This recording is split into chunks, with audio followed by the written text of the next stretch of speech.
Hi, welcome everyone. My name is Elsa Soro. I am a lecturer and a researcher. I work in Ostelea and I welcome all of you to this new session of the so-called Turismo a debate. This session will be run in English, but of course comments and questions in Spanish are more than welcome. The three of us speaking today, we are all three Italian, but we can speak Spanish. So, I'm profoundly pleased to run this new session within the tourism leader lobby cycle of conferences. Today the talk the contents will be much more academic than the previous session. So to offer to all of you, both student or professional or friends, a complete vision, not just of tourism as a sector, but also tourism as a cultural and meaningful social phenomenon. I am extremely glad to have here today two excellent scholars, Mr. Massimo Leone and Miss Cristina Voto, that are also friends and colleagues, that they're gonna offer two inspiring talks about the meaning of travel or not to travel nowadays, these days, and about the meaning and the meaning transformation of space and urban space. Such relevant topics in a time of crisis, in time of changes and transformation. It's not by chance that I'm insisting on the word meaning.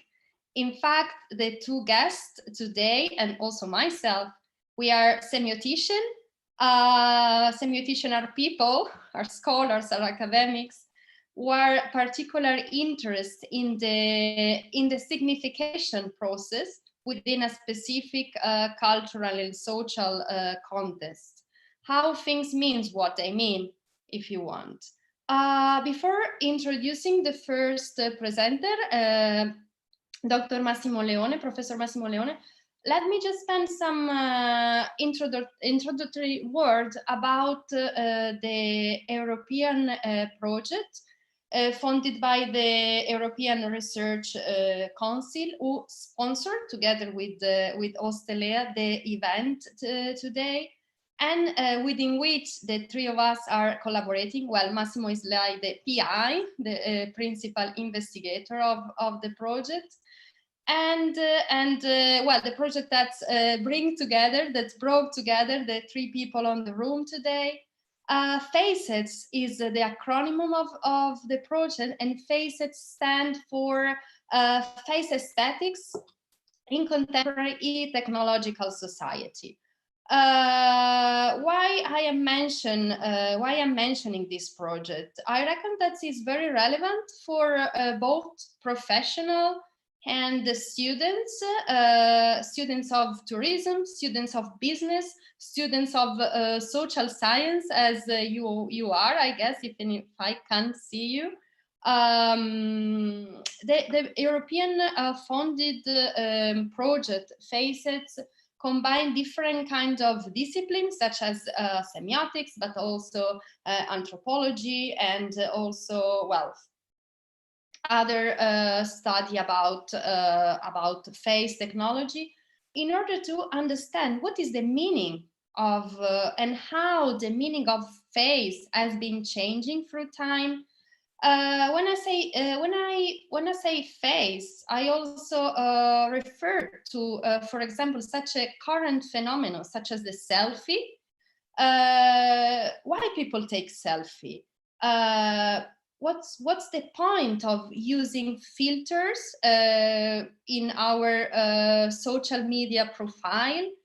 But also, the project want to understand very, very daily practice such as those, but also want to approach such a complex topic such as the biometric technology and the relationship between face and identity, and so it's self-evident how the topic is also meaningful for people who study tourism with interest in tourism industry. Why so self-evident? Well, no, face, for example, face biometric technologies have been invaded tourism spaces such as airports in order to guarantee the security of tourists. Also, on another point of view, social media, which are vehicle for destination promotion, are today more and more run by the user, by contents generated by users, such as a selfie with, of course, the face of tourists over there. We can easily say that the tourism industry communicate and promote itself with the faces of the tourists. Well, lastly, in times of pandemic, when tourism, for the moment temporarily, don't panic, is for the moment banned, a face brings the marks. Just think about the mask. So face brings the marks of this very changing time at the first place. So yeah, nevertheless, today's session, our Facets researcher, they are going to offer to you two splendid talks about something that is otherwise meaningful for you, meaningful for people that are generally speaking interest in tourism and tourism industry. So let's start with the first speaker, Professor Massimo Leone, that to whom I say hello, Massimo. And despite his very young age, Massimo is a full professor of semiotics at the University of Turin and the University of Shanghai in China, and is our Facets project PI principal investigator. Massimo has published several books and papers with the most prestigious academic publishers. So I can't really mention all these academics' merits. So I decide not to mention nothing. Just let him speaking and let him offer to us his very inspiring talk about how his travel or not to travel during the current pandemics, but also during previous confinements. This is something that is very rare to us, but what is happening probably had happened before. So Massimo, the floor is yours. Thanks for being with us today, and I'm very, very thrilling to hear your talks too.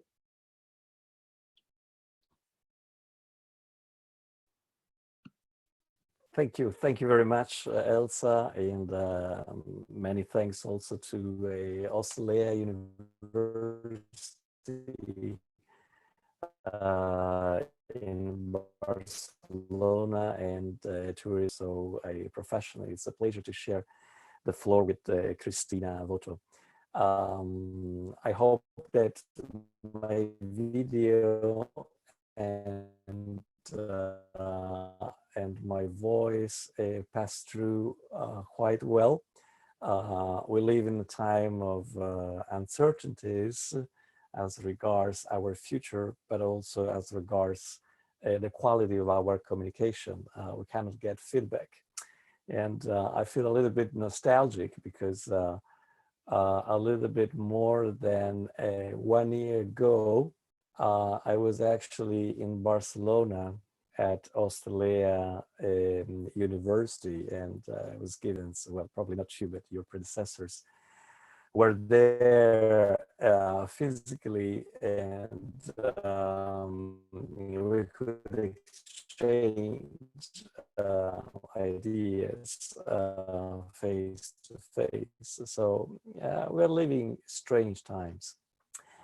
We are living strange times as regards many aspects of our life, many aspects of our existence.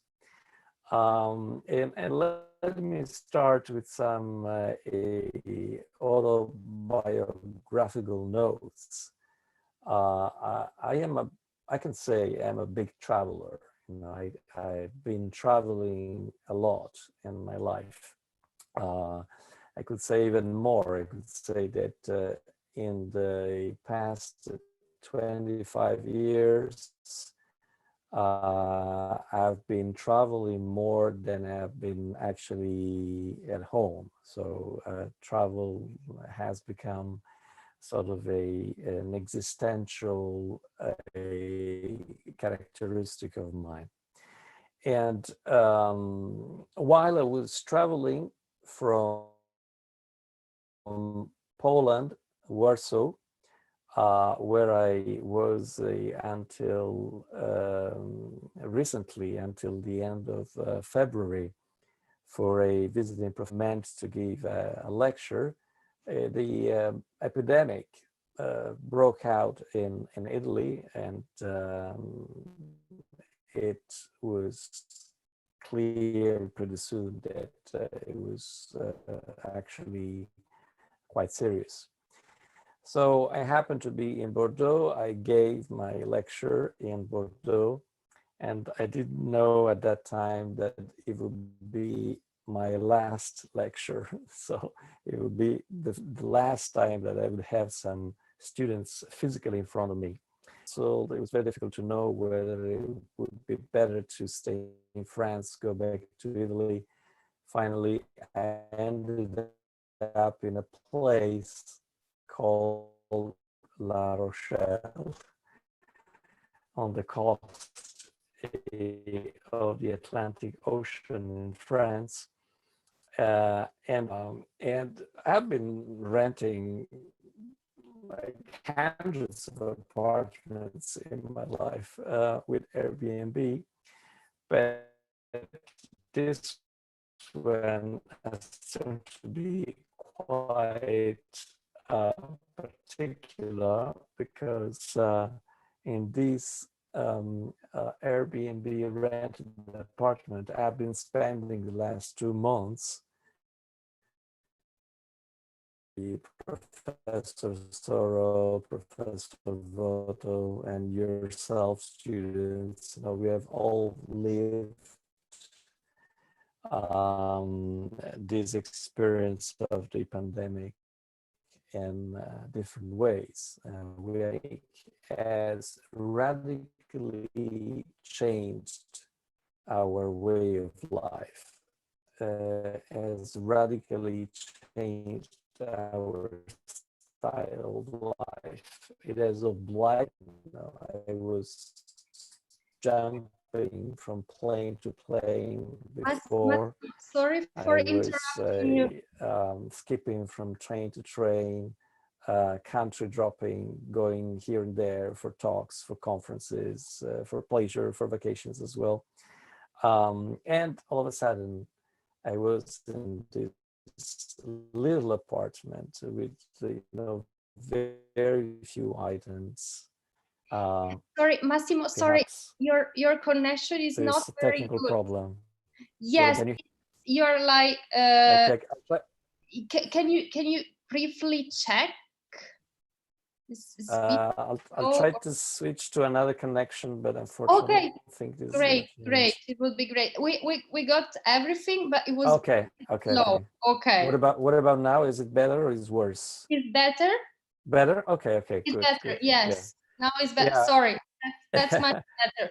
No, If something wrong, I just interrupt yeah, you. okay, Okay, okay, okay. okay. Thank It's you, fine like this. very much. Okay. Thank you very much, Thank Elsa. you, Massimo. Sorry. Yeah, another problem is they ended up also in this apartment with a very a unstable connection. So sometimes I'm using my data, sometimes I'm using the Wi-Fi, sometimes I'm using the Wi-Fi of the local pizzeria, which is still open downstairs.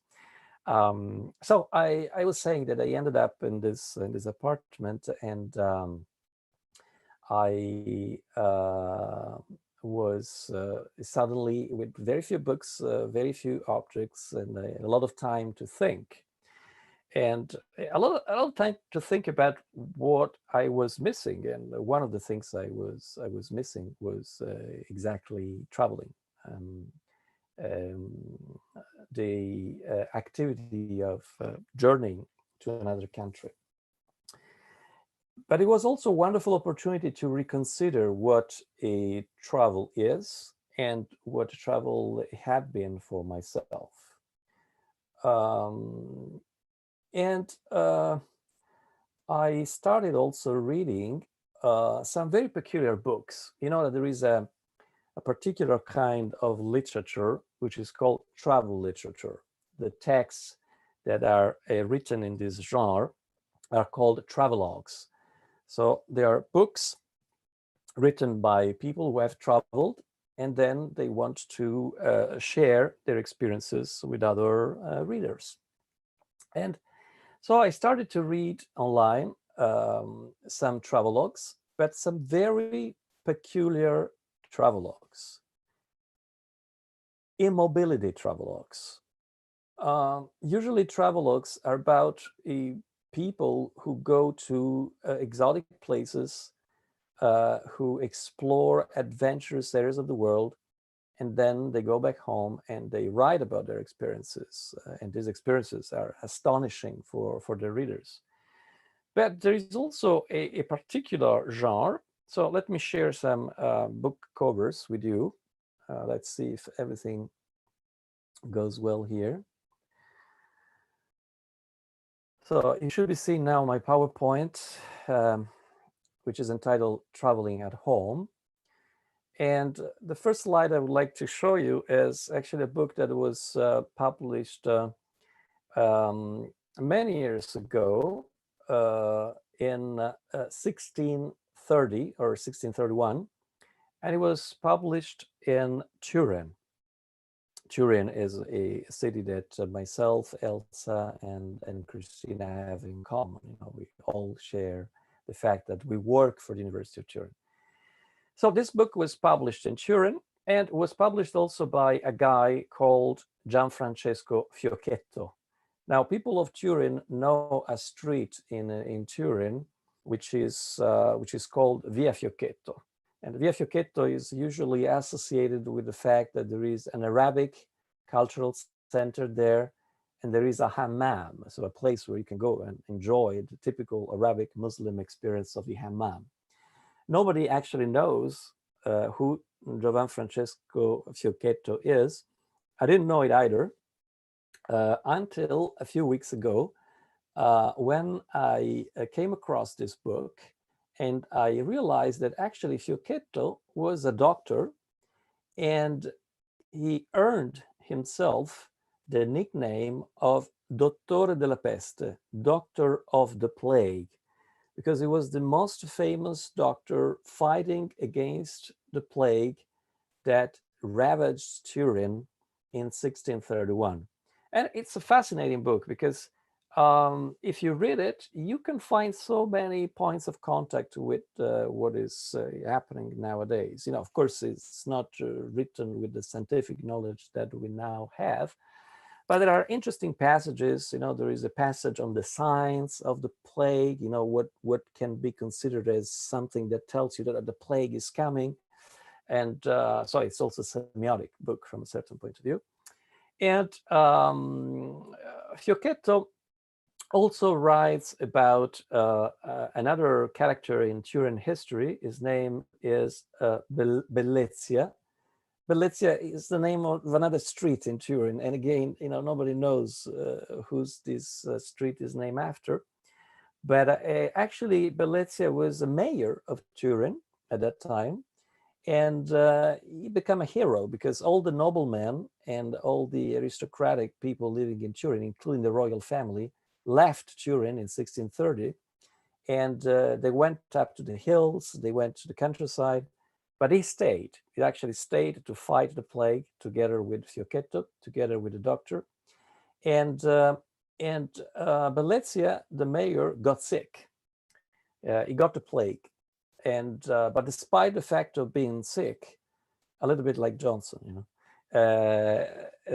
Despite the fact of being sick, he actually continued to govern the city during the plague. And then he got better, he was healed, and he lived a reasonably long life until he finally died when he was 70.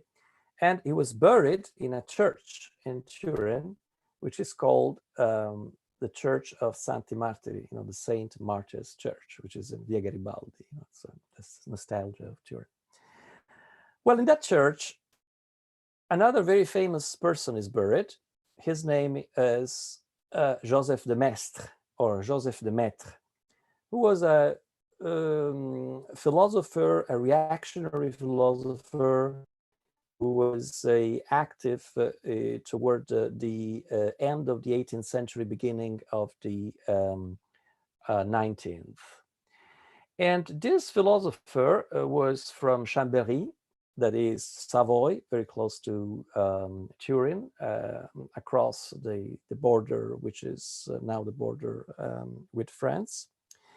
And why am I telling this story to you? Because he had a brother, and this brother was called Xavier de Maistre or Xavier de Maistre.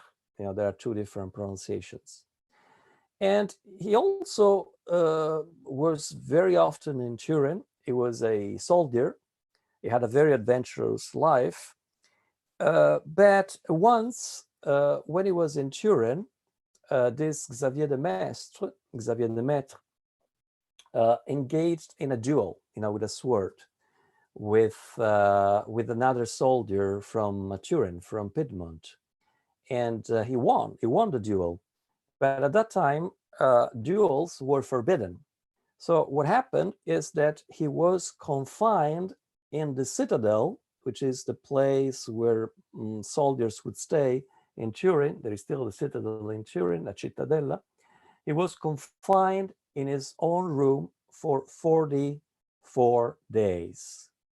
So now it starts to, you know, ring a bell, to sounds like a familiar experience. And to be honest, I had never read this book before. So I thought, well, this is the perfect book because I'm confined too. I also must stay in my own room for I don't know how long. And so let's see what this guy is writing about his experience. And the title of the book is quite peculiar because as you can read in the slide in French is Voyage autour de ma chambre, which in English has been translated as a journey round my home, un viaje alrededor de mi habitación, no? So de mi cuarto. So it's a very strange title, isn't it? It's an ironic one. This book was extremely popular. It was sold in many copies. It was republished. It was translated into many languages. It's not a big book. It's a short book. And the author was very young. He was 27 when he wrote it. And it became a bestseller. But why did it become a bestseller? Because actually the author did something that was pretty revolutionary for that time. You see, well, I don't know you, you know, I cannot see you and I don't know who you are, but I suppose that being young students, you have been actually traveling, you know, you have been traveling at least through your country, maybe throughout Europe, and maybe also from Latin America to Spain. And so you know that traveling it has been a very central activity of human beings in the 20th century, and it has been increasingly key to young people, especially after the 1960s on. You know, young people have had more and more resources to travel on their own, and an entire economic system has been built around the idea of let young people travel extensively and intensively around the world, especially in the so-called digital era. we are all children of Ryanair. We are all children of the system that Ryanair used to let us travel very frequently here and there in Europe, paying little money, especially if you compare it with the money that was needed to travel by plane just 2 decades earlier. I'm talking about Ryanair, but then other companies then use the same system. But we are children of Ryanair. We're also children of Airbnb. We are all also children of TripAdvisor. We are also children of all these platforms, digital platforms, that allow us to organize our journeys very quickly and also to do it in a quite an expensive way. Booking, the fork, you name it. But before, traveling was not such a widespread experience. Traveling was actually for a few people. Traveling was for artists, for instance, from the Renaissance and especially the 17th century on, that would go from France or other countries to Italy in order to see Rome, to see Florence, to witness the big and important masterpieces of Italian art. And then it became an activity of wealthy people, the so-called Grand Tour, which somehow gave the name as well to the activity itself of tourism. So people who are affluent with a lot of money would go on this tour and see exceptional things, marvelous things. And then they would relate them back home. They would write books about them. They would paint, they would like draw and so on and so forth. So when Xavier Demaitre published this book, traveling was not a normal, everyday, banal experience. It was an exceptional experience. And so what this author did was pretty revolutionary because he thought, okay, I must stay confined in this room for 44 days. What am I going to do? I'm going to be so bored. I'm an adventurous person. So what he realized, and that was a great idea, and I think it's a great idea for you as well, and for us all, is that travel does not actually depend strictly on the fact of moving to a distant place, on the fact of moving to an exotic place, to the fact of moving to a marvelous place. Xavier Demaitre was the one who first proposed that traveling was mainly a mental experience. It was a semiotic experience. So he actually started traveling around his room, but he tried to adopt, he sought to embrace the attitude of a traveler. So normally we stay home, we get bored, and then we travel somewhere else because we want to, get amused, get entertained, change our ideas. What he did in this confinement was to think, okay, I cannot get away from this room. So what am I going to do is to adopt the attitude, the mental set, the mindset of the traveler, and I'm going to discover unknown things in my room. I'm going to look at the paintings in my room with different eyes. This is what gave a completely different perception of the room itself. So Demaitre in particular has splendid pages in this a little masterpiece of his that concern paintings. Dear students, dear colleagues, this is a challenge to you. Just close your eyes and try to remember what paintings, what images hang at the walls of your rooms. Now, you probably don't even remember them, you probably don't even look at them. And so the maître started to travel through his own room as it was the room of a museum. So looking at the paintings that were at walls and tried to mentally associate these paintings with new ideas, exactly because he was adopting the mindset of a traveler. But then, and I'm going to conclude with this remark, the maître thought that there was a painting in his own room that was actually the most splendid paintings of all. He says in this wonderful book, every time that I've had a man or a woman or a child or even an animal looking at this painting, everyone, the man, the woman, the animal, have found this painting the most marvelous one, the most beautiful painting ever. So what was this painting in Xavier de Maître's room? Well, probably you can guess. This painting was nothing but a mirror. The mirror is the painting that we look at, and what we see is usually something that we admire. It's usually something that catches our attention. You know, the paintings in our rooms, we don't look at them anymore, but we look at the painting because there is ourself in that image. There is our face.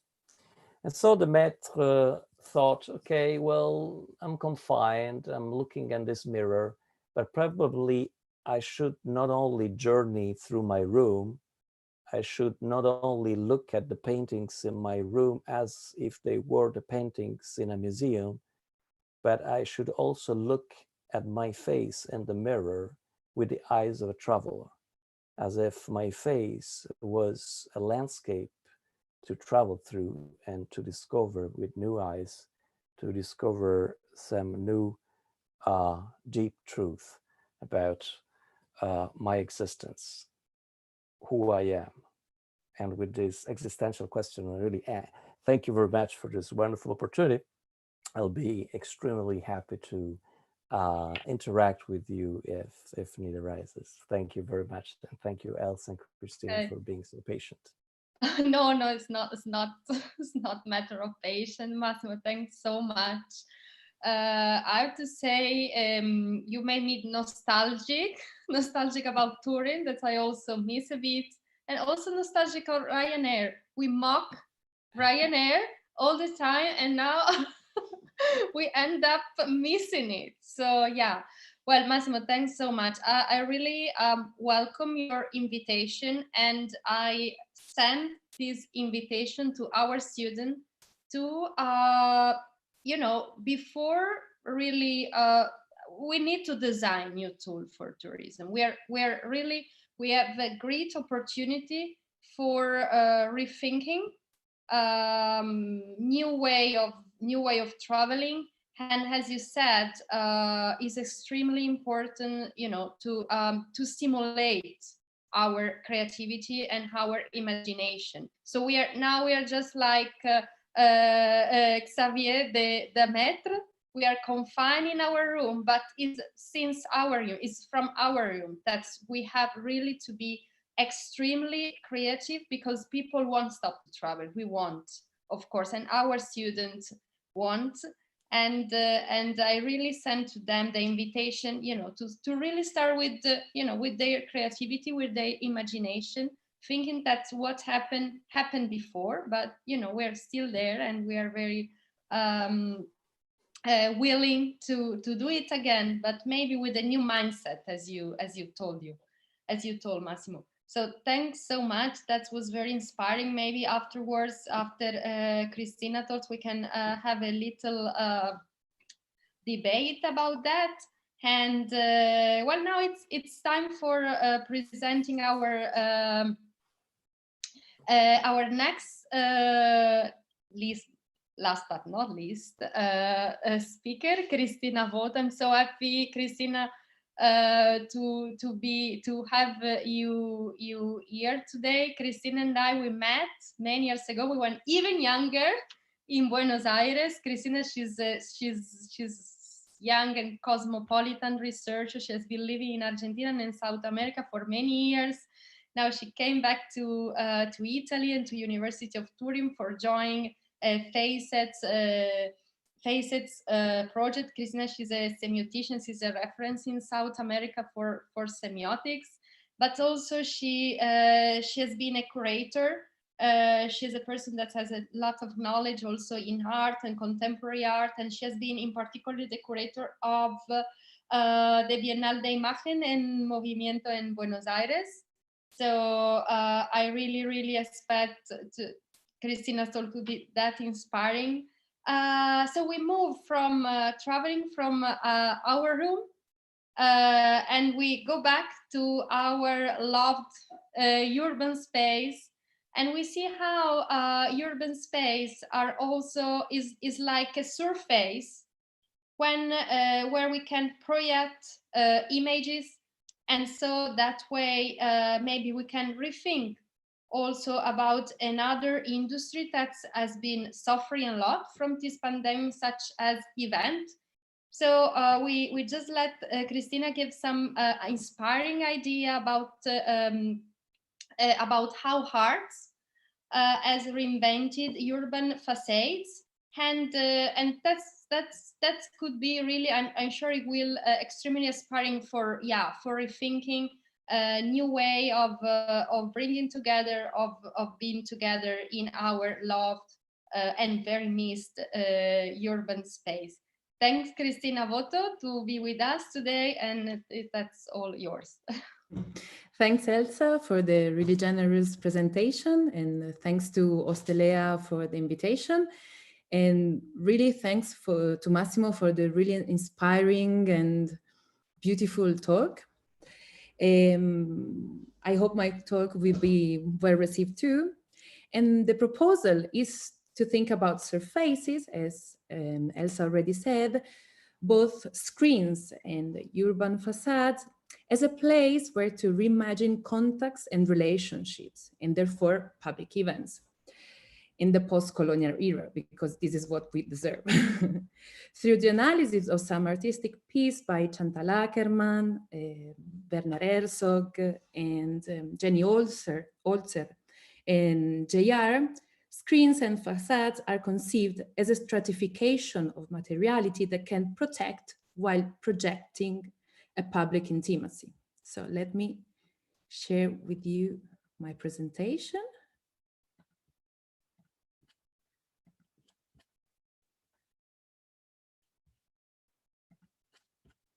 And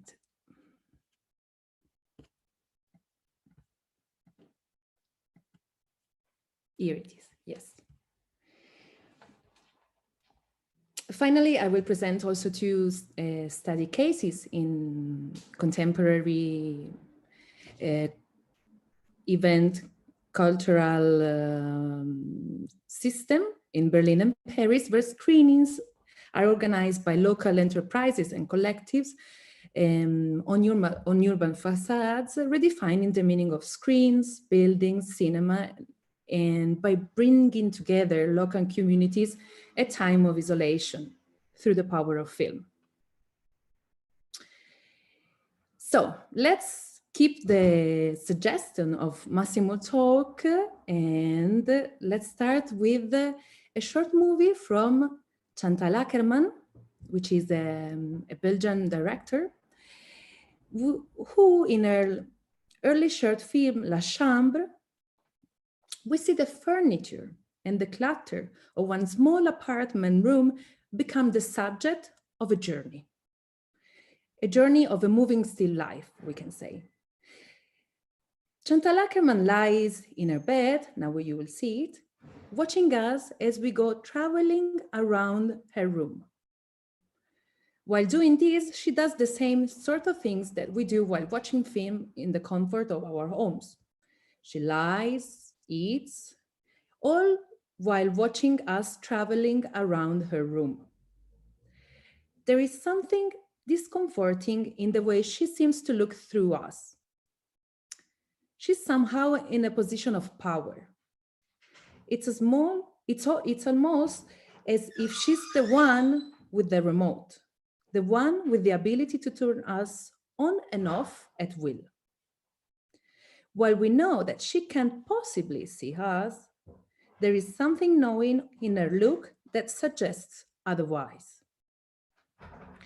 This film could be seen as an inversion of viewing experience, an inversion of the experience with screens. Do the screens screen to protect or to project? There is also a feminist, or maybe better humanist, angle to La Chambre, beginning with the very name, which translates as the room. An angle that today we can expand to a very collective experience, and here is Chantal. We were saying that an angle that today we can expand to a very collective experience for those who we have the privilege to have a room. Historically, this would be where the respectable Western woman was confined. Today is where we all are confined.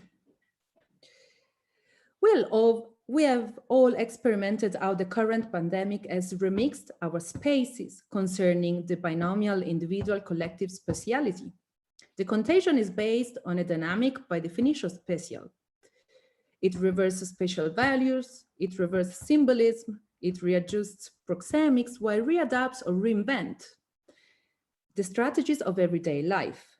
In this sense, we can also say that the pandemic drastically changed the meaning of space. We are experiencing how maintaining a distance transmutes its original affective value, out of sight, out of mind, until it becomes a very different way of taking care of others. The distance can become affection, like a space of decompression of the contagion whose limits oscillate between curing and caring. The contagion, however, also builds new spatial alliances, new borders, new frontiers. In this sense, during the pandemic, we also gain new distances, such as the diffuse, the periphery, new spatiality of social and power orders. These are the days when we experience on our skins and on our screens what it means to be at the center of a network of connection and what the painful consequences of a gap in access to telematic can be. On close inspection, there seems to be a significant relationship between social distancing and technological approximation, as if the increasing distance in social and private space corresponded to an inversely proportional approach of technology. We are witnessing a reconfiguration of a spatial mode of a form of reception characterized by what we can call public intimacy. Our pandemic experiences are certainly individual or even singular, affective, emotionally, healthily, but in the company of and in relation to other people, other places, other faces. We can think about the pandemic as a very interdependent event. This relation, this interdependent relation, is mediated by screens, something that protects and something that projects. We can think of screens as surfaces, as elements of separation and connection between bodies, spaces, and faces. While the protecting part is clear and already deeply experienced during these days, let's focus on the projection part, understood as a conduction and transmission. The screen as a projection of an atmosphere and projection of faces. The projection as transmission and connection is present in history since Pliny the Elder, whom in the book 35 of his Natural History wrote about the origin of portrait as related to a young woman who was in love with a young man, and she, when he was going aboard, drew on the wall the shadow of his projected face by a lamp.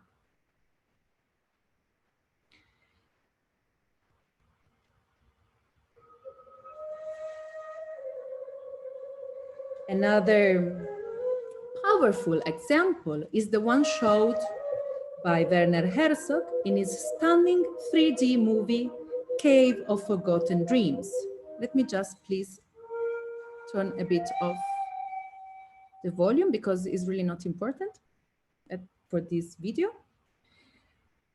Herzog shows some Paleolithic paintings that intended to create moment of shared collectivity around projected lights. The hypothesis underlying the archaeological research is that by means of certain lamps that projected light in a peculiar way and by the graphic proposal of the incision on the paintings, these served as an animated show to transmit the myth that forged that community so far away in space and time. And here you can see one of the examples. From these standing points, my proposal is to think about screens in the double meaning of protection and projection as surfaces,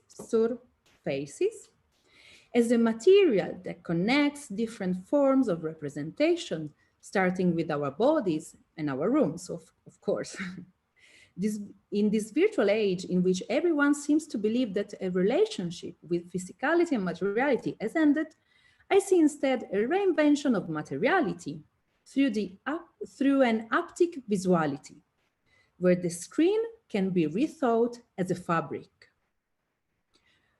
that not only filters the light, but also has the possibility to keep inside itself a story, a memory, a density. In her beautiful book, Atlas of Emotion, Journeys in Art, Architecture and Film, Giuliana Bruno says, and I quote, "As the Greek etymology tells us, haptic means able to come into contact with. As a function of the skin, then the haptic, the sense of touch, constitutes the reciprocal contact between us and the environment, both housing and extending communicative interface. But the haptic is also related to kinesthesis, the ability of our bodies to sense their own movement in space.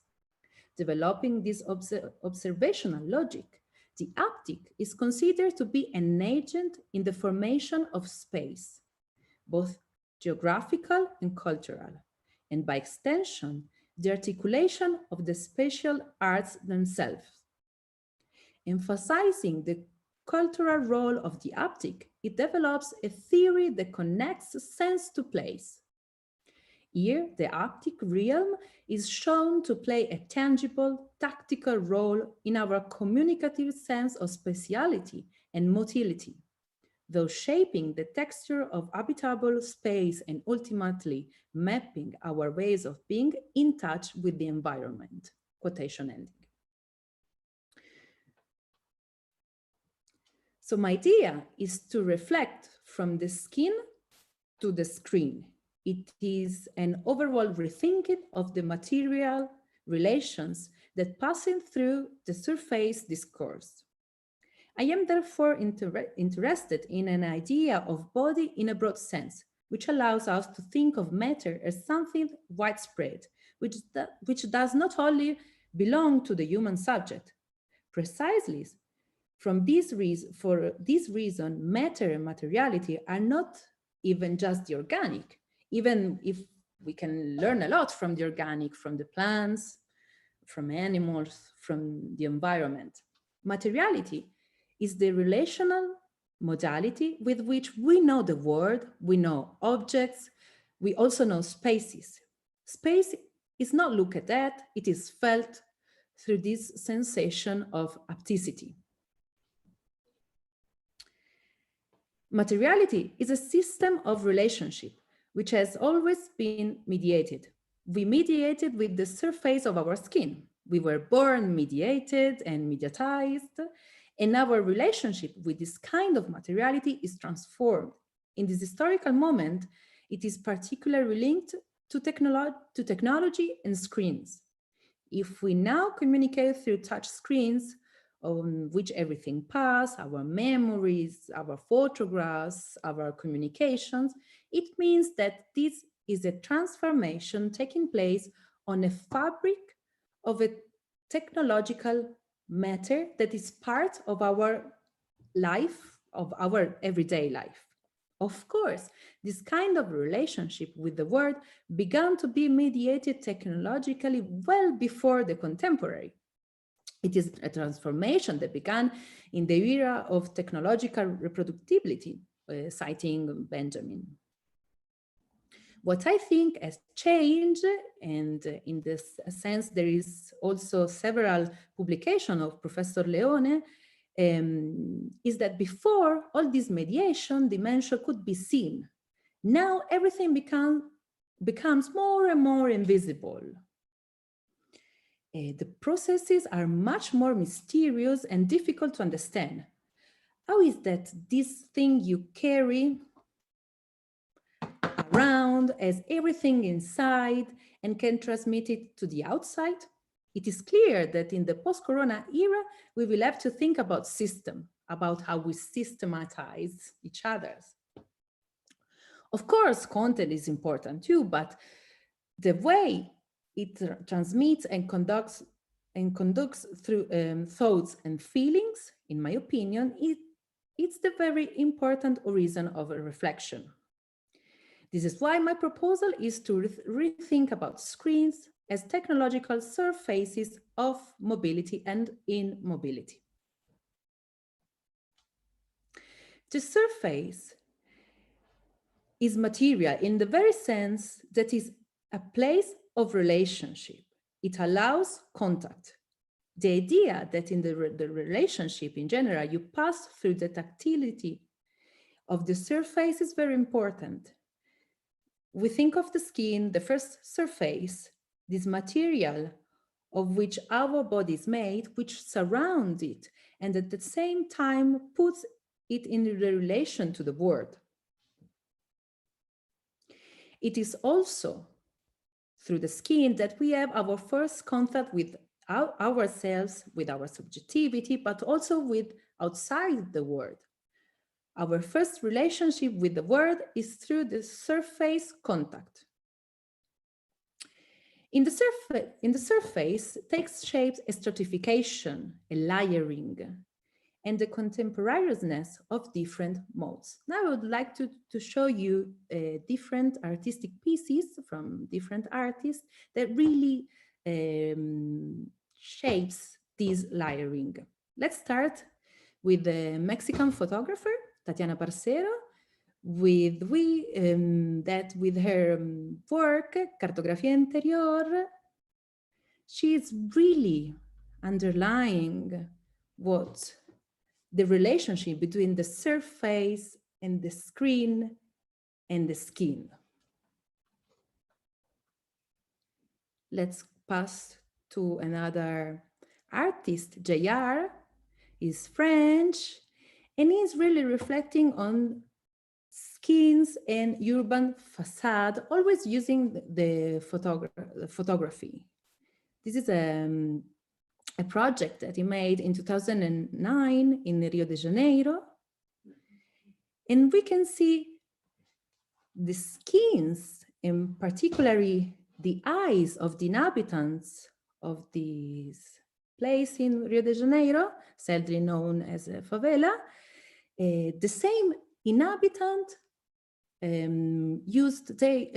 were photographed and transformed as a surface of their own houses.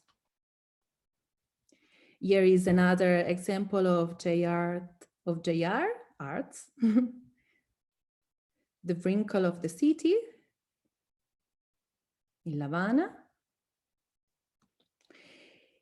And in the idea of stratification, there is a coexistence of different times, different modes, different faces. And on the other hand, stratification as the coexistence of different modes and processes of thought in the same space is a fundamental idea for reflecting on the individual and on arts, but also for thinking about the role of media and the role of urbanism while mapped by moving picture. And I would like to show you a project of Jenny Holzer. She's really famous because she made this huge mapping in urban landscapes. Now we can see what she made last year in September in the Guggenheim in Bilbao.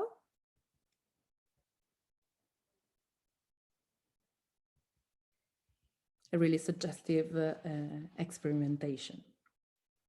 Mapping as an artistic practice, also known as projecting mapping, video mapping, or spatial augmented reality, is a projection technique used to turn objects into a display surface for video projection.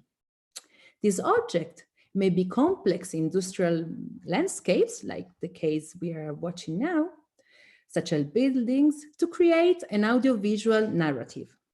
For example, in 2005, during La Fiesta de la Mercè, the facade of the building of the Barcelona City Council was mapped and used as a screen where to project the journey of some extraterrestrial coming to Barcelona. And here, I would like to show you the arriving.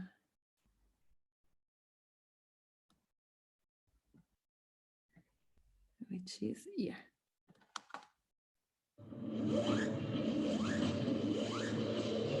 One, two, three, four.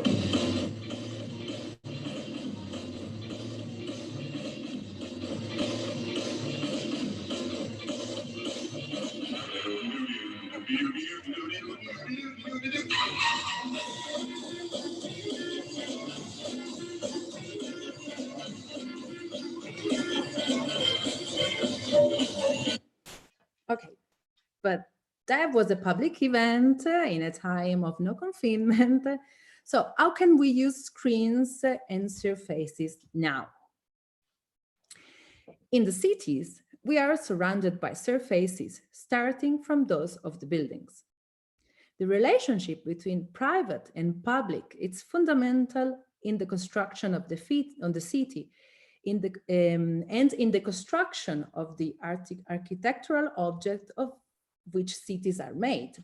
Buildings and facades played a role over the centuries as a divider between interior and exterior, between private and public space. Originally, in fact, it was a screen, a biombo in Spanish, that was placed on the windows or inside the house with the function of creating areas of privacy. So, as I was saying you at the beginning of this talk, I would like to present you to study cases from Berlin and Paris of city surfaces used and resemantized as place of relationships, of protection and projection, places that can allow an haptic visuality, a visuality committed with the ability to come into contact with the community. An inventive new project in Germany is redefining the meaning of screens, buildings, and cinema by bringing together local communities at a time of isolation through the power of film. Berlin's Window Flicks project beams films onto building facades for a whole residential block to enjoy. The Window Flick project is hosting film screenings in Berlin Country Yard as cinemas are closed due to the pandemic, and popcorn is distributed to residents by local business before movies, because we don't have to, to stop to have our experiences. Our idea was to show that people don't have to be cooped up behind digital screens, says Olaf Karkav, the managing of this project. They can go and open their windows and watch something together with their neighborhood.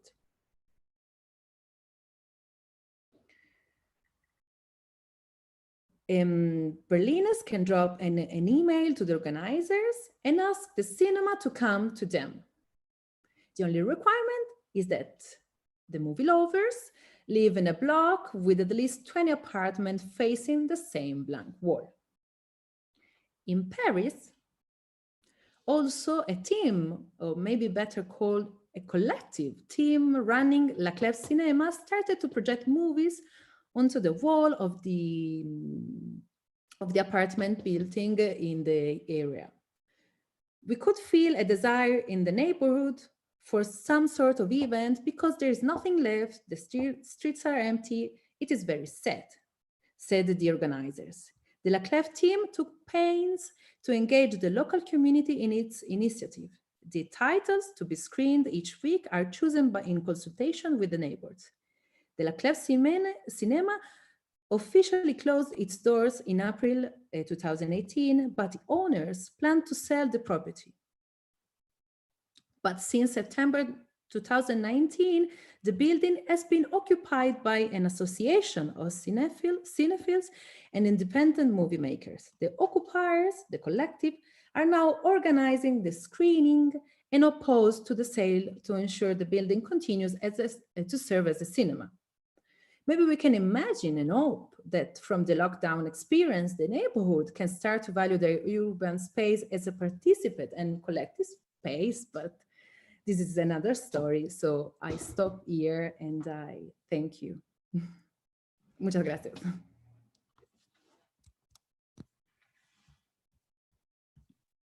Gracias. Gracias, Cristina. Thanks so much, Cristina, for giving us hope. Basically, now I really feel hopeful now. Yeah, that was wonderful. That was wonderful. It's so important, you know, in time of uncertainty, as Massimo was mentioned before, to rely also in some people that's really could. That's really have some sense of immense sense of creativity, such as artists. So thanks so much. You know, in tourism and in business school and management school, art is like always, you know, is we're not referring as we should do to artists and art, because I mean. If we want to rethink the industry, if we want to rethink how to travel, we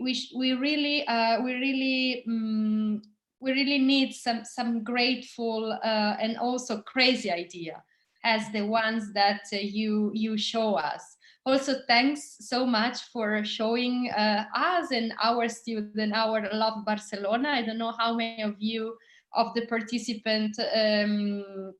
How many of you are in Barcelona? I am.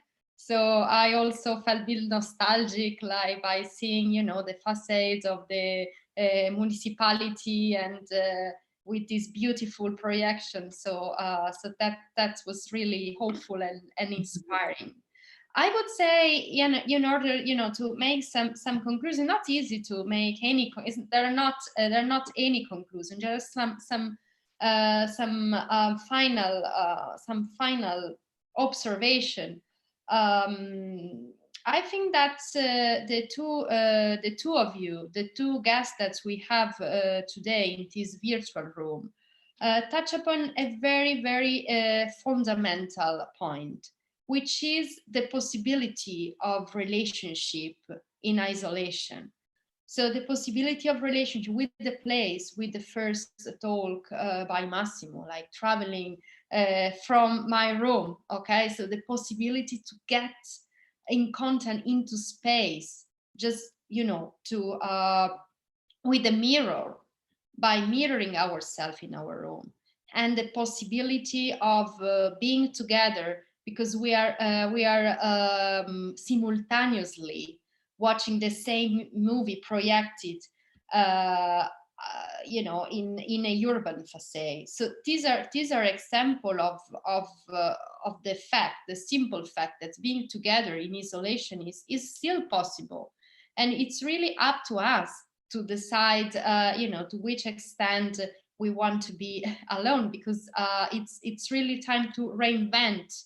And to restart with, you know, the space we have, the urban facade. We have balcony, we have squares. So why not to be together in the square by being isolated in our room, in our home. So, well, I just have a question for you, Cristina. As you mentioned in your first example, this was so inspiring. This little travel in Chantal room, and you mentioned some gender perspective on this experience of the intimate space of the room. So what's your idea about, it's enormous question, I just want to know your opinion about that. Do you think is it possible to have, for example, a urban a gender and a feminist design of urban space? If we really now we are in the moment when we could reinvent the design and the meaning of urban space. So is it a gender perspective possible? Is it a feminist perspective possible? Sorry, it's a big question, just but I know you know, so. I will try. I will try, and maybe I will switch to Spanglish, because English is not. Please. Muy bien. Muy bien. Si es posible, voy a hablar Por directamente. favor, claro. Lo del inglés ha sido porque somos cosmopolitas, pero... No, además porque como la pregunta también es tan compleja, pero a la vez la siento como muy apasionada, entonces me gustaría tener también Por favor. una posibilidad El idioma del corazón. Bueno, yo creo que, bueno, para empezar desde Chantal, que bueno, es una artista que aprecio mucho porque ella tiene también como una capacidad de trabajar con cuestiones muy, muy simples y que un poco también trascienden grandes debates de género, como por ejemplo es esta idea del cuarto propio, ¿no? Que también es un tópico que atraviesa la literatura feminista, desde Virginia Woolf, pero también desde otros ejemplos anteriores incluso al siglo XX. Entonces, claramente la habitación es un lugar de confinamiento, pero no es un lugar de confinamiento solo de la mujer. O sea, sabemos también que las niñas, o los niños y las niñas tienen su lugar de confinamiento en la habitación. Todas las veces que pasa algún tipo de, ¿cómo decir?, de macana, es ahí a donde tienen que llegar. Bien, entonces, empezando por esta pequeña, ¿cómo decir? Por esta pequeña experiencia, ¿no? De estar en una propia habitación y desafiar la mirada hacia afuera, que es un poco la propuesta de Chantal. Yo creo que hay una gran posibilidad de pensar también que una mirada feminista es una mirada que nos habla a todas y a todos y a todes. O sea, que conocemos esa experiencia de confinamiento más allá de haber sido parte de un género percibido como femenino o transfemenino. Eso me parece muy interesante, como importante para subrayar. También porque La Chambre es una de las primeras producciones de la directora, y ella relaciona esta idea de confinamiento también a la experiencia maternal, o sea, de su propia madre, de haber sido confinada en un campo de concentración. Entonces, hay distintos tipos de subordinaciones a las que nos presenta esta habitación de Chantal Akerman. No es solo la subordinación de la mujer en ciertas experiencias, en ciertos discursos públicos de los años 60-70, lo personal es público, ¿no? Recordamos ese grande moto de ese entonces, pero también es una subordinación que nos habla de los dolores, de las pérdidas que recién la generación de los años 60 estaba enfrentando, el genocidio nazifascista, pero también, si lo acercamos hacia nosotros ahora, es el confinamiento que conocemos. Entonces, ¿qué podemos aprender de este tipo de experiencia? Bueno, que las subordinaciones, los confinamientos, llamémoslos como queramos, las situaciones dolorosas son situaciones que nos hacen interdependientes. Y yo creo que en este sentido sí es muy posible pensar en una espacialidad urbana que recupera algún tipo de sensibilidad, la voy a llamar transfeminista, para salirme un poco de este binomio que a mí me queda siempre muy corto entre femenino y masculino. O sea, yo creo que hay necesidad de ampliar esta construcción bipolar, antes que nada porque entonces hay esta posibilidad de repensar la urbanidad, porque todos hemos experienciado qué es en este momento no estar en una posición de privilegio, aunque pensábamos de estar en una posición de privilegio, ya sea por la conexión, ya sea por la cantidad de metros cuadrados que teníamos, ya sea por la cercanía a los lugares de mercado o la lejanía, en fin, el reticulado, o sea, la retícula, el confluir de las experiencias a las que nos ha llevado el confinamiento, nos ha hecho un poco también replantearnos nuestras propias posiciones en lo doméstico y en lo urbano. Así que bueno, tal vez esta sea una buena ocasión para seguir pensando en todas las subjetividades que también cada individuo está llamado a responder. Bueno, me extendí un poco, perdón. Sí, no, súper bien, Cristina, muchísimas gracias. Realmente, bueno, primero, Cristina, aunque no lo parezca, repito, es italiana, no lo parece para nada, porque él realmente esos largos años en Latinoamérica ya es, creo que primero. ciudadana honoraria de Argentina, porque realmente tienes un acento súper autóctono de allá, con lo cual, bueno, aparte de eso, sí, es claro, casi que, como bien dices, no es tanto una perspectiva de género, es una perspectiva de repensar los privilegios, ¿no? Que digamos, desde una posición de privilegiada, ¿no? Realmente nos hemos visto quizás como embody, ¿no? Una posición de no privilegio, ¿no? El tema, ¿no? De hoy, esa dicotomía entre moverse y no moverse, en realidad, más allá que la movilidad es una obligación, ¿no? Pensemos a los migrantes, pero también la otra cara de la movilidad son las personas, son los colectivos, son las poblaciones que no se pueden mover, ¿no? En ese mundo de los Children of Ryanair, ¿no? Como mencionaba Massimo, en realidad los Children de Ryanair eran unos privilegiados, ¿no? Comparando con colectivos que no se podían mover. Entonces, ese repensamiento también de una posición de privilegio es fundamental y tenemos ahora repito, una gran oportunidad como profesionales, como académicos, de repensar desde el espacio bueno, a luego, pues, obviamente brindar una mejor, un reticulado y quizás más equo, más equilibrado, ¿no? Una vez que podamos volver a los espacios de allá afuera, ¿no? Que ahora tanto echamos de menos. Sí, es realmente muy inspirador lo que has dicho. Y ahora, bueno, concluiría con una otra gran pregunta, que es que creo que es un hilo conductor de las ponencias, ¿no? De las comunicaciones que nuestros dos magníficos ponentes nos han ofrecido, que es un poco la relación, y me dirijo a Massimo, ¿no? Como semiótico, como profesor de semiótica, esa relación entre público y privado, ¿no? En semiótica amamos muchas las suposiciones, ¿no? Como a la raíz del sentido, ¿no? Que nace por la diferencia.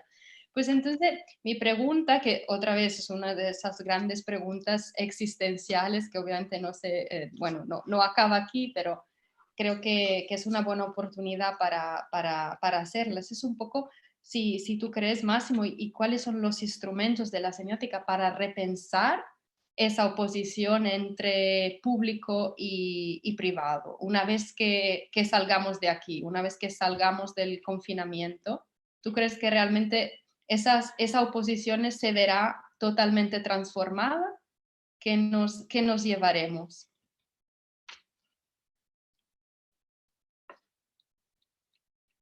Micrófono. Yeah, English, ok, English or Spanish, Spanish or English? Es igual, lo que tú quieras, Or Massimo. both. O otro idioma que tú sabes. I started in English, so I'll continue Okay, in good. English. Maybe I switch into Spanish Please. through the middle of my answer. Semioticians do not really think in a economic terms. So we are not called to give our opinions on the economic structure of society, although of course this has also semiotic consequences. So I would think about this opposition between the private and the public in semiotic terms. So what is private in semiotic terms, and what is public in semiotic terms? What is ours in semiotic terms, and what is everybody's in semiotic terms? What is private when we travel, for instance? What is that is only ours when we travel? What is it that we do not share with others? Well, from the point of view of semiotics, what we share with others are, let's say, habits, but also stereotypes, also preconceptions, also biases. So unfortunately, it must be said that when travel turns into a routine, it's not ours anymore. When we travel automatically, because we just want to, buy the urge to travel that is actually sold to us, then our experience of traveling is somehow not very private. It is public, but it's not public in economic terms. It is public in the sense that we do not actually go back home with anything that is really ours. What we go back with is something that is owned by everybody, but at the same time is owned by nobody. And I think that has been a little bit a limit of our, pre-pandemic way of conceiving traveling as something that is simply sold and bought. Now, of course, there is an economy of journeying, there is an economy of traveling, there is an economy of tourism, especially, but I think we should rethink tourism as an experience that really enables us to go back home with something that is intimate, that is only ours. And this cannot happen if tourism is exclusively based on a surprise, as it has been since the beginning of tourism as a commercial activity, on novelty. Go there is a new beach, there is a new church, there is a new museum, there is a new exhibition. I think it would be good to think about tourism considering its deep etymology, which is something that has to do with a tour, with a going back, with a going into a circle. So from the classic that I've mentioned in my talk, we should probably learn that it is necessary for us not to travel anymore, or at least not to travel only through space. We should travel also through time. We should not only travel through surfaces, but we should travel in depth. And we should rediscover what we know. We should see and look at what we know with different eyes. I think this would be fundamental for giving a new idea, attributing a new idea of privacy to tourism, not in economic terms, but in existential terms. Yes. Yeah, thanks, Massimo. It's a great a great answer, because it's again an invitation to future professional of tourism, to future manager of tourism industry, to switch the perspective from the realm of experience. We've been so bumped in recent years about this push to experience. Travel need to be an experience, otherwise it's like you hadn't traveled at all. So you have to come back, you have to not even come back, you have to be immediately on social media for sharing your experience. So to switch from this emphasis to the experience, to the emphasis in something else that is more about be mindful, that is more about be aware. More than showing the experience, is more about being aware of the experience. And I think that in some way, in tourism industry, in some way has been a bit receptive to that. In fact, there are like some new niche in the tourism industry, such as tourism that bet for rediscovering space, for rediscovering the inner self. And so in some way this tourism of sense can in time of post-pandemic, in a post-pandemic scenario, can some way replace this push for the experience, and this push for showing the experience in social media. So a rediscovering of this private space, but that is also shared. It's also a shared space with others. Okay, it's not just about ourselves. It's also about a collective, and it's also a collective experience that's also in some way need to be lived in a more private way, in a more mindful way, if you like. So yeah, I think that's I really don't want to add anything else to this beautiful reply to my question, because I really want to kind of taste a bit more the sounds of your answer, because I think that are extremely inspiring as they are, and I'm really sure that the people that unfortunately we can't see, we are condemned to not to see our students, not to see our interlocutor, but I really want to leave them with his final this final observation from Cristina and Massimo, in order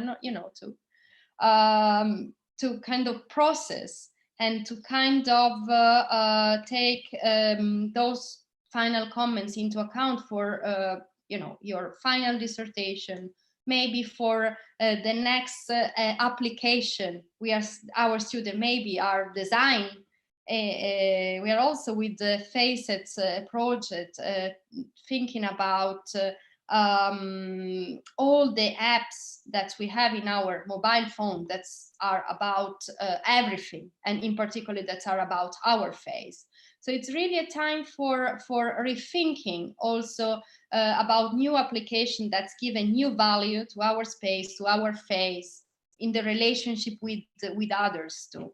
So I really don't want to destroy your final conclusion with some banal points.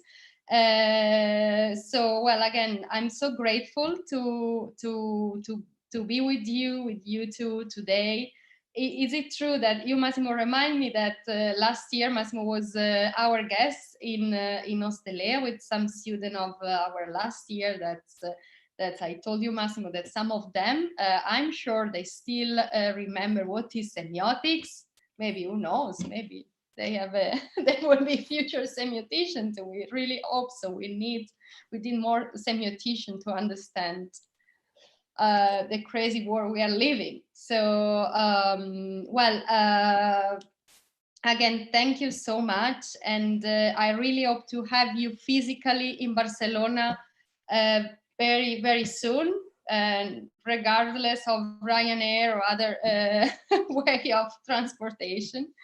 I also thanks, I thanks Ostelea, and I also thanks our beautiful assistant that's make this virtual room possible. We know that all the time there are lots of technical details to look after, and I think the lady that helped us, they did it wonderful. So thanks to them, and see you very soon, Cristina and Massimo, and see you very soon to our students, for the moment apart, but hopefully together. Bye. Thank you. Bye-bye. Bye-bye. Thank you. Gracias. Bye bye. Gracias. Hasta luego. Hasta luego. Ciao. Ciao. Ciao.